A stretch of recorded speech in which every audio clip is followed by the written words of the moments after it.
Assalamualaikum warahmatullahi wabarakatuh. Alhamdulillahilladzi nahmaduhu wa nasta'inuhu wa nastahdihi wa natubu ilaihi wa na'udzu billahi min shururi anfusina wa min sayyiati a'malina. May yahdihillahu fala mudilla lahu wa may yudlil fala hadiya lahu. Asyhadu an la ilaha illallah wahdahu la syarika lahu wa asyhadu anna Muhammadan 'abduhu wa rasuluhu la nabiyya wa la rasula ba'dahu. Usikum wa nafsi bitaqwallah fa inna akramakum indallahi atqakum. Usikum wa nafsi bitaqwallah fa inna khairaz zadi taqwa. Qala Allah Ta'ala fi kitabihil karim, a'udzu billahi minasy syaithanir rajim. Ya ayyuhalladzina amanu taqullaha haqqa tuqatih wa la tamutunna illa wa antum muslimun. Wa qala ya ayyuhan nasu taqu rabbakum alladzi khalaqakum min nafsin wahidah وخلق منها زوجها وبث منهما رجالا كثيرا ونساء واتقوا الله الذي تساءلون به والأرحام إن الله كان عليكم رقيبا. وبعد. Bapak-bapak, ibu-ibu jamaah yang dimuliakan Allah Subhanahu wa taala, kita bersyukur atas seluruh karunia dan nikmat Allah yang senantiasa tercurahkan kepada kita. Semoga dengan nikmat tersebut semakin mendekatkan diri kita kepada Allah Subhanahu wa taala. Nikmat yang teragung dari yang teragung adalah nikmat diutusnya Rasulullah SAW, yang mana dengannya Allah Subhanahu wa taala memberi hidayah kepada makhluknya. Kemudian juga dengan kitabnya kita bisa mendekat kepada Allah, kita bisa beribadah kepada Allah, kita juga bisa mengenal Allah lebih dekat lagi. Mudah-mudahan juga Bapak sekalian, Allah Subhanahu wa taala mengumpulkan kita nanti pada hari kiamat bersama Rasulullah SAW. Kita akan melanjutkan pembahasan sirah nabawiyah ataupun fikih sirah, di mana pada pertemuan lalu kita sudah sampaikan berkenaan dengan masuk Islamnya Hamzah, kemudian juga masuk Islamnya Umar bin Al-Khattab radhiyallahu anhu wa ala sahabati ajmain. Amin. Pada kesempatan kali ini kita bahas tentang embargo ekonomi ataupun pemboikotan menyeluruh terhadap Nabi Muhammad SAW dan orang-orang yang mengikutinya. Jadi setelah Rasulullah SAW melakukan dakwah secara terang-terangan dan semakin banyak pengikutnya, dan juga orang-orang Quraisy memikirkan berbagai cara untuk membendung dakwah Rasulullah SAW, ternyata tidak membuahkan hasil. Sekalipun di antara para sahabat contohnya ada yang disiksa, seperti dulu kita sampaikan Bilal bin Rabah, Khabbab bin Arad, kemudian juga Ammar bin Yasir, dan juga bapaknya itu Yasir, ibunya itu Sumayyah. Mereka sampai meninggal dunia tidak melepaskan keyakinannya. Kemudian juga berbagai celaan dan cemoohan sama dilontarkan, tapi ternyata dakwah ini terus berkembang, pengikutnya semakin bertambah. Maka Bapak sekalian, di penghujung tahun yang ke-7 kenabian, tahun ke-7 kenabian, jadi setelah 7 tahun Rasulullah SAW diangkat menjadi Rasul, semakin bertambahlah intimidasi, kemudian juga siksaan orang-orang musyrik terhadap Rasulullah SAW dan juga kepada para pengikutnya. Sampai di sini Al-Ikhwah Az-Zuhri, seorang ulama hadis, juga beliau menyatakan orang-orang musyrik terus menyiksa orang-orang muslim lebih keras lagi dari yang pernah mereka lakukan, sampai membuat orang-orang muslim itu kepayahan, bertambah siksaan terhadap mereka. Orang-orang Quraisy pun kemudian berkumpul untuk merencanakan makar, yaitu untuk membunuh Rasulullah SAW. Kalau dulu mungkin mereka melakukannya secara sembunyi-sembunyi, nah sekarang mereka membuat makarnya itu untuk membunuh Rasulullah dengan terang-terangan.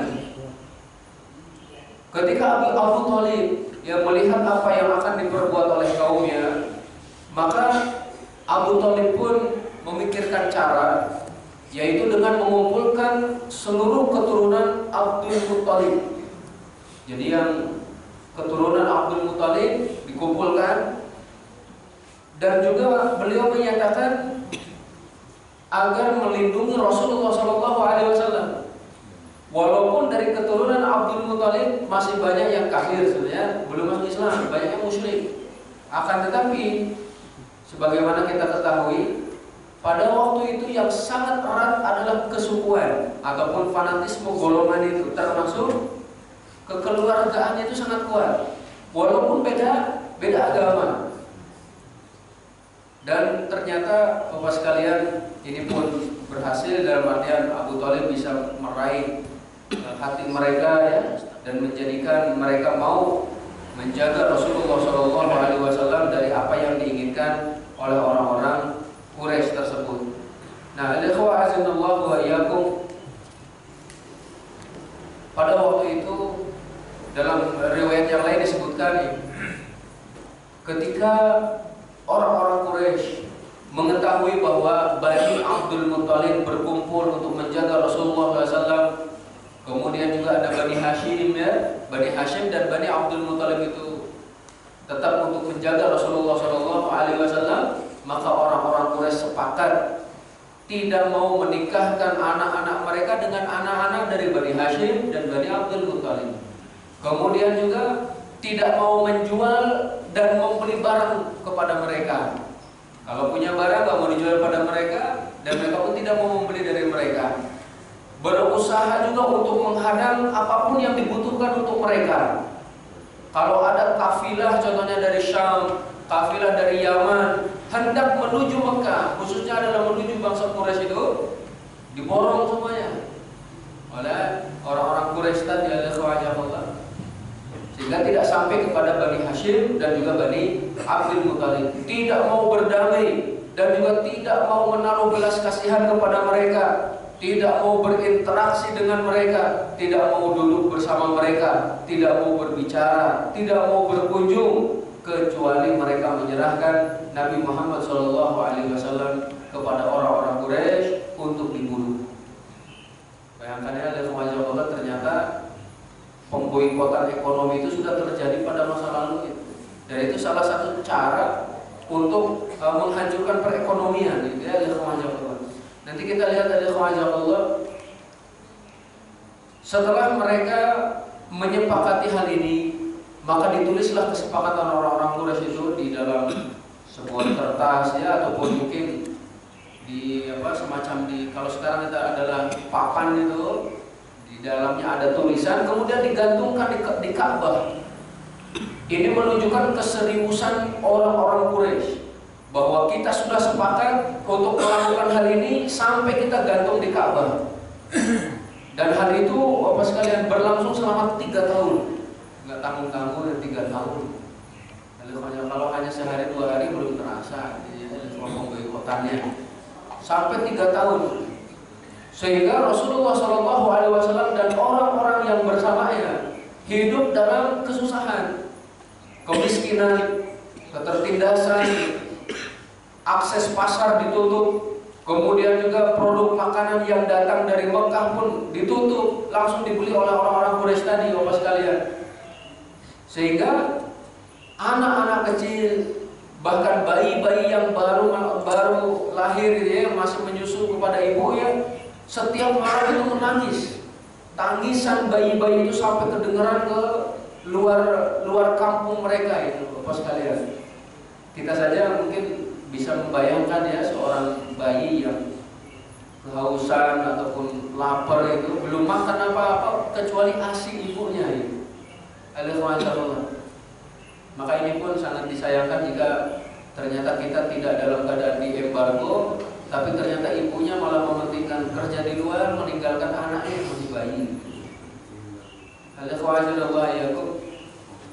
Sebelum saya lanjutkan, mumpung ingat ada cerita itu dulu, seorang TKW pergi ke Saudi, dia untuk mencari nafkah, akan tapi majikannya merasa aneh dengan wanita ini karena setiap 2 jam sekali itu wanita ini selalu ke kamar mandi, dan di kamar mandinya lama, hampir setengah jaman itu di kamar mandinya.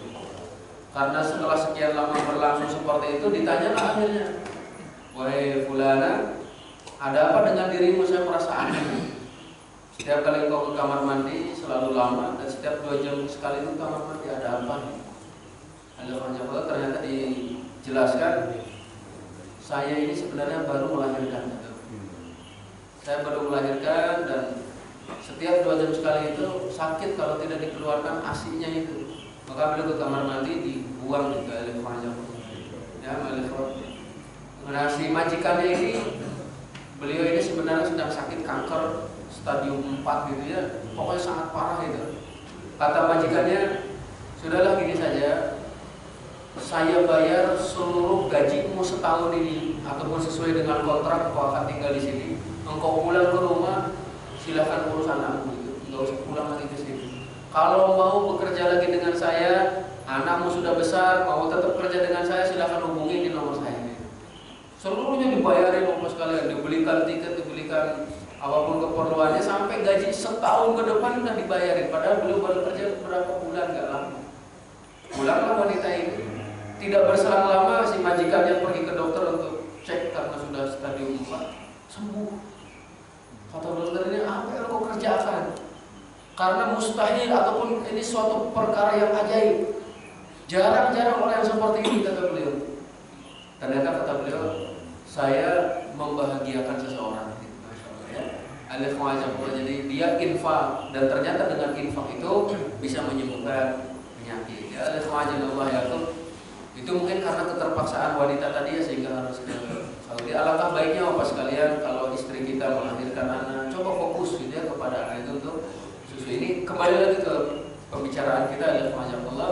Pada waktu itu Rasulullah lagi embargo ya, diboikot, sampai anak-anak kecil pun sulit untuk mendapatkan ASI karena memang ibunya pun tidak bisa makan makanan wajar.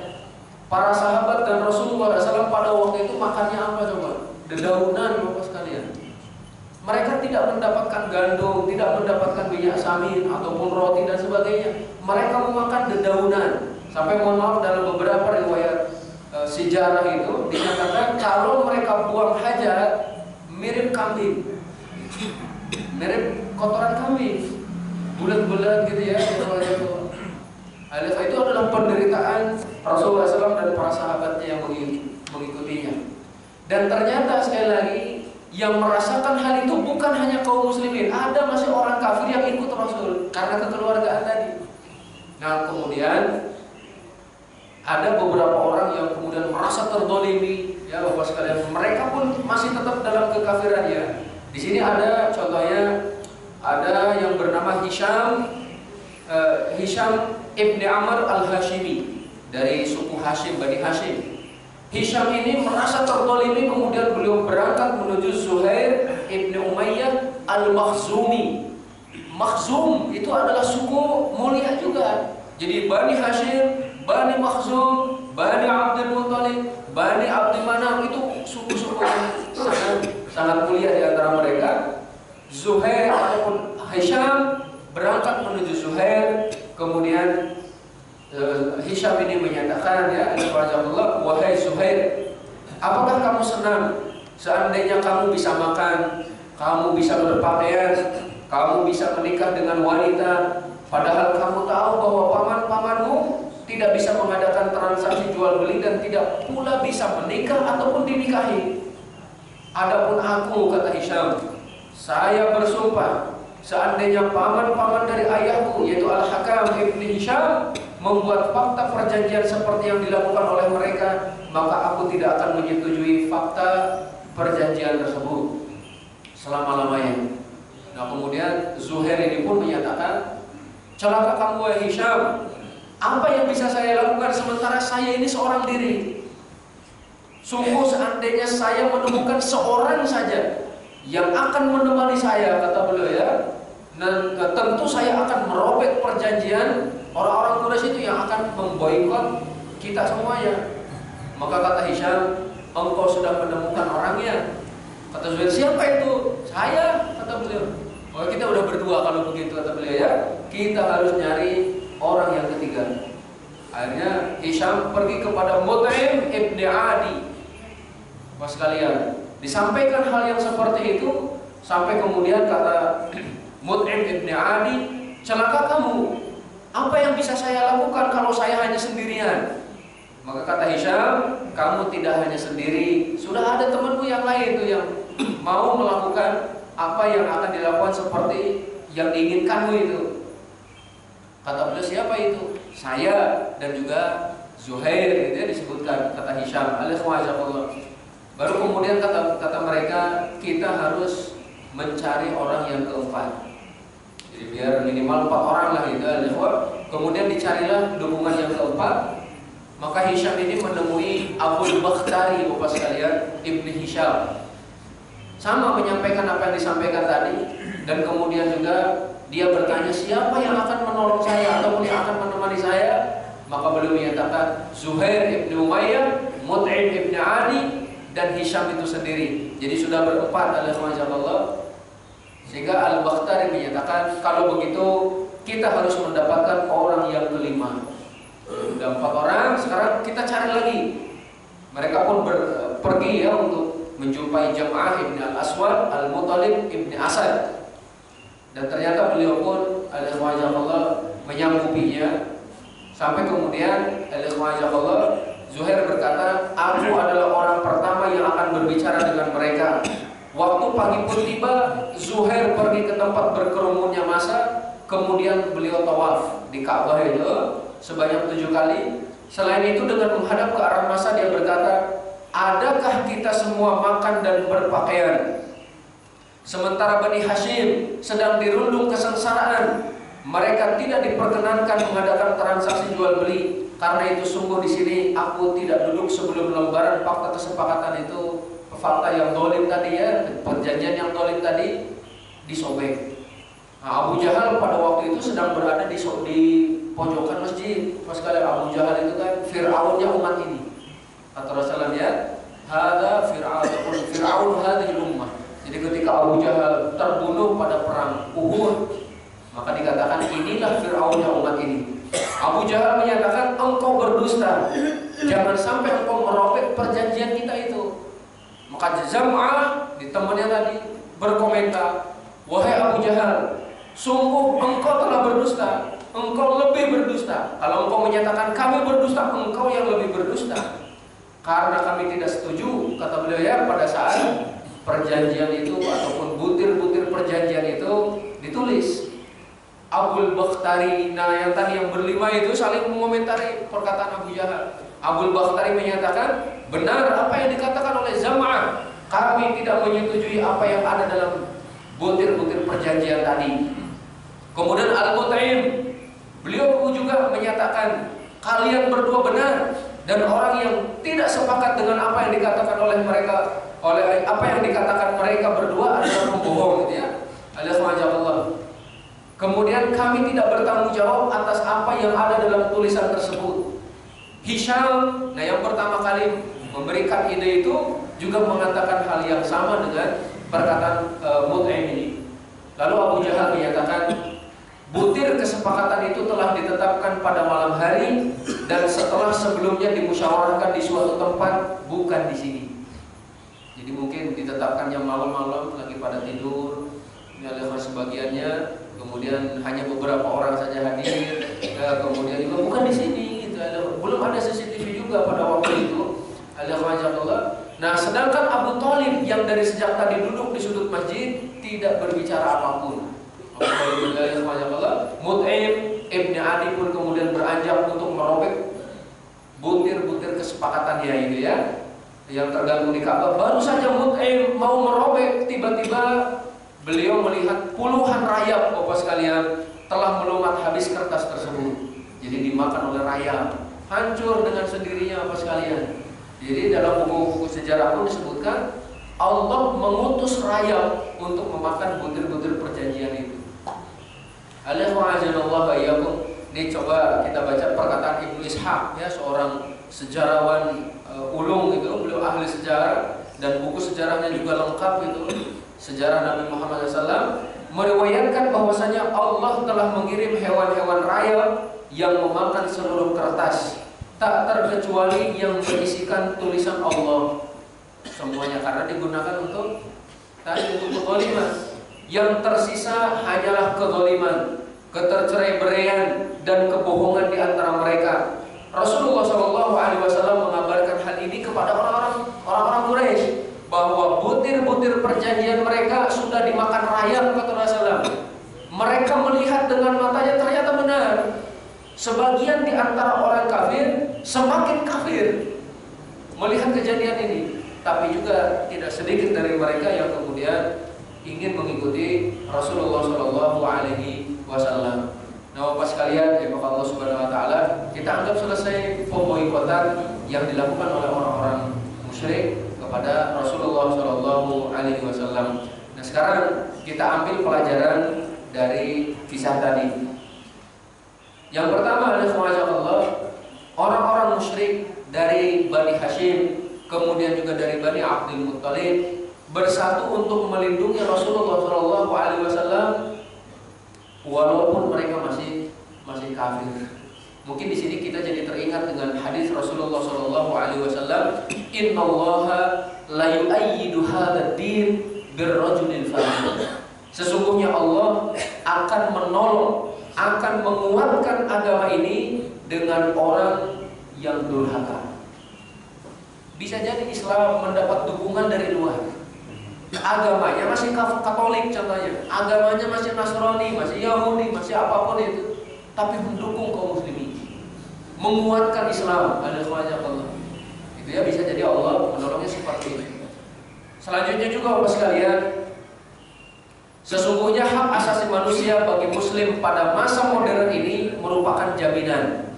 Kebebasan menjalankan ajaran agama di banyak negara bisa diambil manfaatnya, dan berbagai macam undang-undang memberikan peluang yang sangat positif kepada kaum muslimin. Oleh karena itu wajib bagi kita Allah untuk memanfaatkan ya kesempatan ini. Bapak sekalian, alhamdulillah kita masih bisa sholat berjamaah, bisa mengadakan pengajian. Di negara lain ada yang sudah tidak bisa. Nah, di Indonesia alhamdulillah masih aman, masih diperbolehkan. Bapak sekalian yang dimuliakan Allah Subhanahu Wa Taala, ini adalah kita harus bisa memanfaatkannya dengan sebaik-baiknya. Pelajaran selanjutnya, hal yang perlu diketahui bahwasannya melindungi kerabat Rasulullah SAW bukan berarti melindungi risalah yang diembannya. Karena beliau ataupun orang-orang musyrik itu hanya melindungi Rasulullah SAW sebab keluarga saja. Adapun ajarannya belum tentu dilindungi oleh mereka ini. Nah, bila memungkinkan perlindungan semacam ini bisa diterapkan oleh kaum muslimin sebagai sarana untuk memerangi dan mengalahkan orang-orang kafir, menghalau tipu daya mereka dan menahan serangan mereka. Jadi manfaatkan. Apalagi Bapak sekalian kalau ternyata ada contohnya seorang dai yang berasal dari keluarga terhormat ataupun dari keluarga yang memiliki pangkat dan jabatan, manfaatkan ini untuk berdakwah. Sebagian orang, ya mohon maaf ya, sebagian orang hanya melihat ataupun yang pertama kali dilihat adalah status sosialnya. Kalau orang tersebut punya pangkat dan jabatan didengarkan, tapi kalau tidak, nggak didengarkan itu. Maka siapa yang didengarkan oleh masyarakat, coba gunakan kata-katanya itu untuk berdakwah. Walaupun tentu ya, Allah, Islam mengajarkan lihat apa yang dibicarakan, apa yang disampaikan. Jangan melihat siapa yang berbicara itu, Allah. Tapi sekali lagi sebagian, gitu ya, sebagian ada yang seperti itu, tidak mau mendengar kecuali dari orang yang memiliki status sosial tinggi, contohnya. Barakallahu fikum. Selanjutnya, Bapak sekalian yang dimuliakan Allah Subhanahu Wa Taala, pelajarannya bahwasanya dari kisah barusan menyingkap permusuhan dan kebencian orang-orang Quraisy khususnya pada waktu itu dan umumnya orang-orang kafir kepada Nabi Muhammad SAW. Berbagai cara, tipu daya ataupun makar akan dilakukan oleh mereka untuk menghentikan dakwah ini. Bapak sekalian, wallahu a'lam bishawab. Terakhir barangkali nanti ada usaha membatasi pemahaman yang sesuai dengan sunnah agar tidak nyebar, contohnya di masjid-masjid itu. Itu juga bisa jadi adalah salah satu cara untuk menjauhkan kaum muslimin dari agamanya dan dari sunnah Rasulullah SAW. Nah, pelajaran selanjutnya juga Islam Ya, Islam agama yang diperlakukan oleh orang-orang kafir secara keji dan kasar, akan tetapi Islam tetap memerintahkan kepada pemeluknya untuk membalas semua ini adalah dengan kasih sayang, dengan kelembutan itu Bapak sekalian, sampai pada batas waktu tertentu itu ada semuanya Allah. Karena ketika masa itu Allah belum mengizinkan jihad. Tidak diizinkan. Baru ketika nanti di Madinah mereka sudah kuat, sudah banyak juga pengikutnya Allah, baru ada perintah untuk jihad. Dan itu pun mereka, yaitu kita semua kaum muslimin, tidak memulai terlebih dahulu, tapi mereka yang memulai gitu. Nah, barakallahu fikum. Pelajaran selanjutnya, nampak dari peristiwa yang dilalui Rasulullah SAW bersama keluarga dan sahabat-sahabatnya, bahwa kesulitan dan tekanan dalam memperjuangkan agama Allah merupakan bagian dari keteladanan yang diajarkan oleh Rasulullah SAW. Atau mungkin nanti dengan bahasa lainnya itu adalah siapa yang berusaha membela agama ini, memperjuangkan agama ini, maka jangan menganggap jalan ini bertabur dengan bunga. Ya, selalu mendapatkan kemudahan, kenyamanan. Justru dalam memperjuangkan agama ini jalannya sulit, penuh onak dan duri. Kalau kita layaknya ataupun sejatinya bertanya kepada diri kita, jika dalam beragama ini kita tidak mendapatkan ujian, ujian itu akan terus senantiasa mendatangi kita. Semakin tinggi keimanan kita, maka ujian pun akan semakin berat. Nah, akan tetapi juga yang harus kita ketahui bahwa suatu saat yang namanya kebatilan, kezaliman pasti akan tumbang. Bahkan Bapak sekalian, yang menolak kezaliman itu ternyata bukan hanya dari kalangan kaum muslimin, orang kafir pun menolak kezalimannya. Terbuktikan tadi, yang menolak kezaliman itu dari orang-orang kafir itu sendiri. Maka kita pun kan selalu berdoa gitu ya, ya Allah hancurkanlah orang zalim dengan orang zalim itu sendiri. Jadi biar disibukkan orang zalim dengan orang zalim itu sendiri. Kalau Allah Subhanahu wa taala berfirman, "Wa qul ja'al haqqu wa zahaqal batil, innal batila kana zahuqa." Katakan wahai Muhammad SAW, yang benar ini telah datang, yang batil pasti lenyap. Sesungguhnya yang batil itu adalah sesuatu yang pasti lenyap. Lambat laun pasti lenyap. Ataupun bahkan kalaupun memerlukan waktu yang begitu panjang, tapi ada masanya kebatilan itu lenyap. Wa qul ja'al haqqu wa zahaqal batil, innal batila kana zahuqa. Mekah ditaklukkan oleh Rasulullah SAW setelah lebih dari 20 tahun beliau berdakwah. 20 tahun beliau berjuang untuk agama ini. 20 tahun coba. Kita sudah berapa tahun berjuang untuk Islam ini? Contohnya kalau dari masa kemerdekaan udah hampir 100 tahun. Contohnya udah berapa tahun? 70 lebih ya. Kita terus berjuang ya. Dan insya Allah pada suatu saat Allah Subhanahu wa taala akan memberikan kemenangan kepada kaum muslimin. Kemudian juga Bapak sekalian yang dirahmati Allah Subhanahu wa taala, pelajarannya, tidak ada masa dan zaman yang sepi dari kelompok orang-orang yang memiliki hati nurani dan jiwa yang mulia. Nah, orang-orang yang seperti itu haruslah mereka mengeluarkan sumbangsihnya untuk Islam. Bapak sekalian, bahkan kalau ada dari luar Islam maka dirangkullah. Mudah-mudahan dari tangan mereka lahir berbagai kebaikan Bapak sekalian. Termasuk juga pelajarannya pemboikotan ini telah mempengaruhi penduduk Arab, sehingga mereka menaruh kebencian terhadap orang-orang kafir Mekah karena mereka terlalu kejam terhadap keluarga Bani Hashim dan juga Bani Muttalib. Selanjutnya pelajarannya juga Bapak sekalian, 3 tahun masa pemboikotan menjadi bekal yang sangat berarti bagi pembangunan dan pendidikan Islam, di mana sebagian orang kala itu ikut menanggung pedihnya kelaparan, ketakutan, menanggung kesabaran atas segala cobaan, mengontrol urat saraf, emosi jiwa dan gejolak hati, ya, serta mengendalikan emosional agar jangan sampai api peperangan meledak.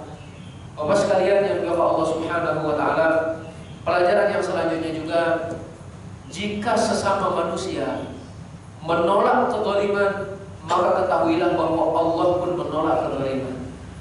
Dalam hadis kursinya Allah berfirman, "Inni haramtu dzulma 'ala nafsi wa ja'altuhu bainakum muharraman fala tadzalamu."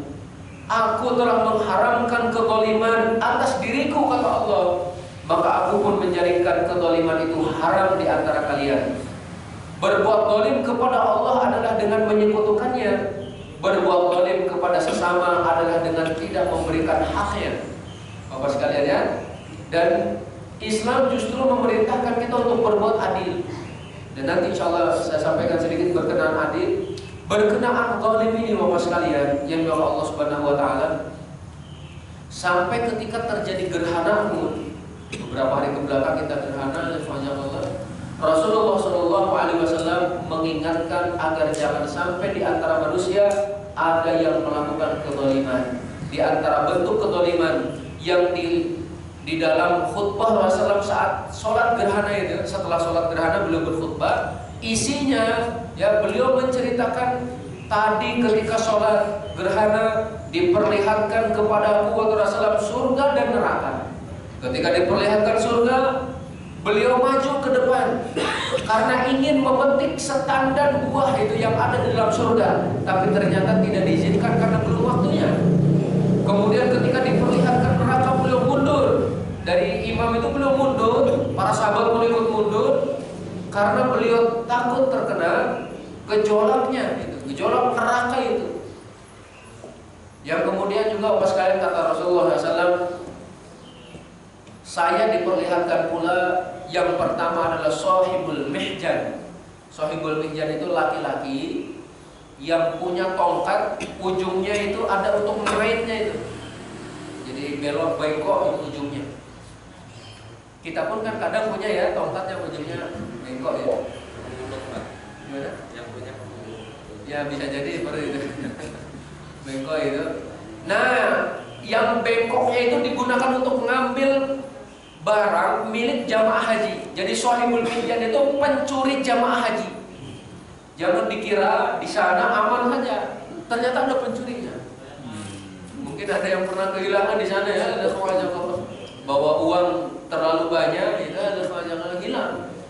Nah ternyata kata Rasulullah, saya diperlihatkan sahibul mihjan. Dia itu mencuri jamaah haji. Kalau jamaah haji menaruh tasnya di depannya, kemudian dia lalai, maka dikait pakai tongkatnya itu dibawa pulang.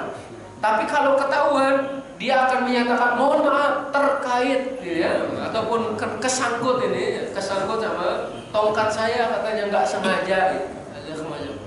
Jadi memakai kecerdasannya itu untuk berpura-pura mohon maaf ini kesangkut katanya. Ada kemajuan. Rasulullah SAW diperlihatkan itu bagaimana laki-laki ini sedang menyeret ususnya di dalam neraka jahanam. Itu yang dicuri hanya 1 orang, 2 orang, 3 orang, dan tidak setiap tahun. Atau maksudnya tidak setiap hari. Karena haji itu kan hanya beberapa saat saja, gitu ya.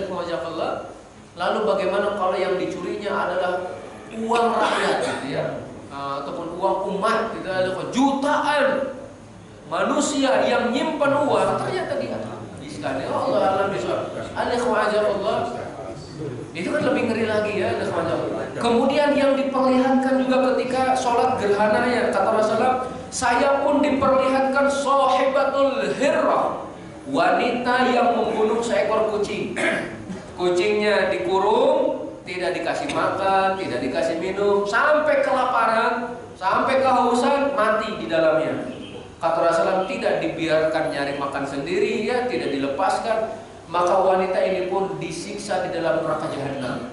Lalu bagaimana kalau yang dibunuhnya adalah sebaik-baik manusia? Sebaik-baik ciptaan Allah itu manusia. Kemudian apa? Orang itu bersyahadat contohnya. Orang itu meyakini tidak ada ilah yang berhak disembah kecuali Allah. Orang itu mengucapkan la ilaha illallah, mendirikan sholat, menunaikan zakat, berpuasa, umroh, haji, dibunuh. Ada semuanya. Lalu bagaimana kalau yang seperti itu ya? Na'udzubillahi min dzalik. Maka hindarilah kezaliman, karena kezaliman ini akan menjadi kegelapan pada hari kiamat. Seakan-akan kita diperingatkan, kalau bulan menjadi gelap karena gerhana, matahari menjadi gelap karena gerhana, maka kalian pun akan menjadi gelap nanti di akhirat karena kezaliman kalian waktu di dunia. Na'udzubillahi min dzalik. Alhamdulillah iyyakum ya. Kemudian juga hati-hatilah perbuatan zalim itu. Kemudian tadi saya sampaikan berkenaan dengan adil. Jadi adil itu adalah satu kewajiban. Adil itu bukan perkara sunnah. Dalam artian kalau kita mau mengerjakannya dikerjakan, kalau tidak nggak apa-apa katanya itu. Justru adil itu wajib Bapak sekalian. Allah menyatakan innallaha ya'muru bil adli wal ihsan. Allah itu memerintahkan untuk berbuat adil dan berbuat ihsan. Dalam segala hal Allah, dalam perbuatan, dalam keyakinan, dalam menunaikan kewajiban, dalam memutuskan perkara dan sebagainya. Barakallahu fikum. Ini beberapa pelajaran dari pemboikotan. Masih ada di sini beberapa pelajarannya Allah. Sikap dan tindakan Bani Hashim dan juga Bani Muttalib bersama Rasulullah SAW dan beban mereka menanggung embargo ekonomi dan sosial berpengaruh kepada fikih Islam. Oleh karena itu dalam hukum fikih menyatakan bahwa 1/5 dari harta rampasan perang diberikan kepada Nabi SAW dari keluarga Bani Hashim dan Bani Muttalib. Nah kemudian juga Bapak sekalian yang dimuliakan Allah Subhanahu wa Ta'ala, pelajarannya nih harus dipahami oleh kaum muslimin pada hari ini. Sangat tepat apabila kaum muslimin mengembargo ekonomi kepada semua musuh yang memerangi umat Islam. Ini bukan kata saya, kata buku ini. Jadi saya nggak bisa ditangkap ya. Nih, kata buku ini sudah saatnya kaum muslimin pun mengembargo musuh-musuh Islam. Alhamdulillah. Kita mulailah membuat produk sendiri caranya. Kalau ada kaum muslimin yang memiliki produk, coba digaungkan itu untuk menyaingi mereka. Bahkan kalau bisa tinggalkan yang mereka. Sebagian orang kemudian juga mengajak untuk menarik seluruh uang yang ada di bank, contohnya itu membuat ekonomi mereka kacau. Sekali-kali coba buat seperti itu. Dan dalam jangka waktu yang cukup panjang, jangan hanya sehari 2 hari. Ya sebulan 2 bulan, coba 3 tahun seperti orang-orang Quraisy itu. Hancur itu insya Allah ya. Barangkali ini dulu yang dapat kita sampaikan. Mudah-mudahan ada manfaatnya. Sisa waktunya kalau ada yang mau ditanyakan silahkan. Alhamdulillah saya kembali para ustaz kita yang telah menyampaikan pelajaran ini. Itu terkait masalah pemboikotan terhadap Rasulullah dan para pengikutnya. Banyak hal yang kita dapatkan pada pagi hari ini. Mudah-mudahan apa yang telah disampaikan akan meningkatkan keimanan dan ketakwaan kita pada Allah SWT. Sebelum sesi tanya jawab, ada pengumuman dari Ketua Panitia Juru Korban pada Bapak Ketua dipersilakan.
dan ibu-ibu datang menghubungi panitia, yaitu Bapak Imam Mahdi, Pak Bugino, Pak Nanim atau Pak Imam Nurrahman ataupun Pak Subadi. Sebagai informasi, untuk setiap satu ekor hewan kurban kami itu dihargai 2.950.000. 1/7. Ya, jadi satu ekor kambing untuk jika dikalkulasikan satu ekor sapi 1/7, setiap orang dikenai biaya sebesar 2.950.000 rupiah. Itu sudah termasuk untuk perawatan. Dan panitia sejak tanggal 17 sampai dengan tanggal 10 Agustus siap menerima amanah dari Bapak Ibu untuk penyelenggaraan kurban pada tahun ini. Demikian saja yang dapat kami sampaikan. Terima kasih atas perhatiannya. Assalamualaikum warahmatullahi wabarakatuh. Waalaikumsalam warahmatullahi wabarakatuh. Terima kasih kepada Ketua Panitia. Langsung saja barangkali ada pertanyaan dari Bapak dan Ibu, silakan. Ya, satu, ada lagi? Ibu-ibu ada? Langsung aja. Assalamualaikum warahmatullahi wabarakatuh. Tadi zamannya Rasulullah ada pemboikotan dari orang-orang Quraisy kepada Rasulullah SAW dan terkena umatnya Rasulullah. Maka dari itu di waktu itu mempunyai misi bahwa supaya orang-orang dari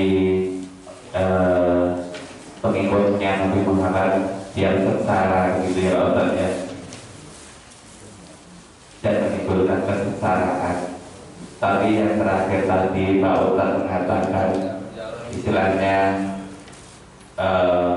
kita untuk ikut juga memboikot ya kan, produk-produk dari luar. Apakah punya tujuan biar setara juga orang-orang itu Pak Ustaz? Jadi boikot sama Pak Ustaz itu, maaf ini kan istilahnya Islam kita ini nggak boleh denda, maksud saya begitu ya. Biarin orang-orang itu aja yang memboikot kita, tapi kita nggak usah istilahnya ikut-ikutan begitu. Maksud saya begitu, Pak Ustaz. Terima kasih untuk penjelasannya. Masih ada lagi? Cukup, ya, saya. Nah, sebenarnya betul Islam itu mengajarkan perdamaian dan sebagainya. Akan tetapi Bapak sekalian yang Allah Subhanahu wa taala pada satu titik tertentu gitu ya, Islam pun mengajarkan ketegasan. Apalagi kalau keuntungan dari perniagaan itu jelas, contohnya nyata untuk melukai kaum muslimin, maka alangkah baiknya kita tidak memberi keuntungan kepada orang kafir. Jadi untuk memberikan pelajaran bahwa Islam pun mengajarkan hal pada satu titik tertentu, sekali lagi adalah ketegasan. Dan sekali lagi Islam pun tidak memulai, tapi yang memulai adalah mereka. Yang memulai adalah mereka melukai, contohnya kaum muslim dimanapun itu, al-khawajah digunakan untuk membunuh kaum muslimin dan sebagainya. Maka sekali-kali coba dikasih peringatan, dikasih teguran itu dengan boikot. Akan tapi Allah alam bisawab, apakah pernah berhasil atau tidak gitu ya di kita ini, karena nggak tahu seluruh produk kayaknya kebanyakan itu berasal dari mereka. Tapi kalau ada keinginan nyata, insya Allah Allah kasih jalan seperti itu ya, agar ekonomi itu berputar di antara kita. Itu saja barangkali hanya sebagai peringatan. Masih ada lagi? Cukup ya? Ya. Alhamdulillah, dan ucapkan terima kasih sekali lagi untuk kita. Semoga Allah menambah kebaikan untuk beliau dan untuk kita semua. Dan untuk besok pagi, insyaallah para Ustaz Imam Sujogo, mudah-mudahan kita semua diberikan kesehatan dan kesempatan untuk bisa menghadiri acara tersebut. Dan pada yang kita pada pagi hari ini hamdalah dan doa kafaratul majlis. Alhamdulillahirabbil alamin. Subhanakallahumma wa bihamdika asyhadu an la ilaha illa anta astaghfiruka wa atubu ilaik. Wa billahi taufiq wal hidayah. Wassalamualaikum warahmatullahi wabarakatuh.